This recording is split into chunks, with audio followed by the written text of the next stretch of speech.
Today on the Chicago Insider, we're here with Chicago designer Sophia Forero. Thanks for being here. Sure. Okay, let's start out with you telling us your story. When did you first experience design? Well, I first experienced design as a little kid. I mean, I started making pop-up cards when I was a little girl, up in my room, and trying to sell them to people. Wow. Did you?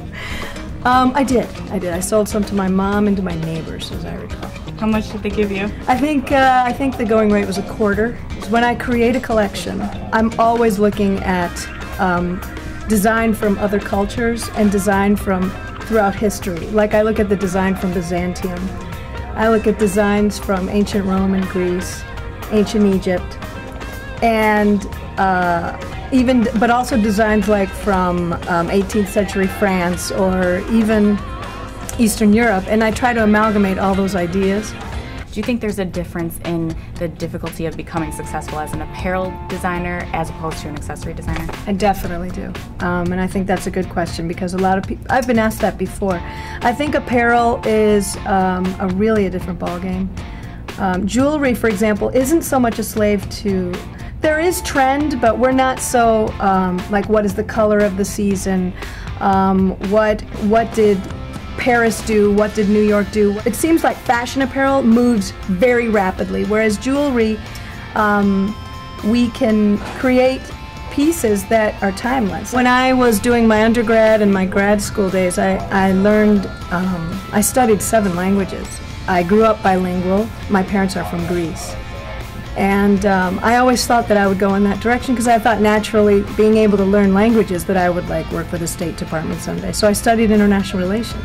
Well, I've had my pieces in boutiques for about almost 20 years, but I was a school teacher for 12 years before I decided that I would definitely just pursue my business. For me, the biggest reward is working one-on-one with folks when they come to my trunk shows and I see a woman put on my jewelry, because our motto for our company is feel beautiful, and there is nothing like the power of feeling great when a woman puts on a piece of my jewelry and she just, I see the change, she glows, and that makes me, that to me, that is the best reward. As a designer and as a businesswoman, what's the difference between having your pieces featured in a boutique as opposed to large department stores?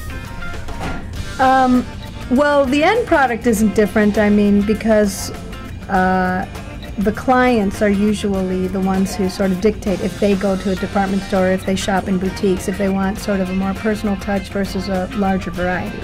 With department stores, when, for example, they can be very lucrative for a designer because especially if you have a good relationship with the buyers and with the folks that are behind your product, like Macy's is, then, you know, multiple stores means bigger orders, and that's great for a designer, especially when, you know, as a businesswoman, cash flow can be a challenge.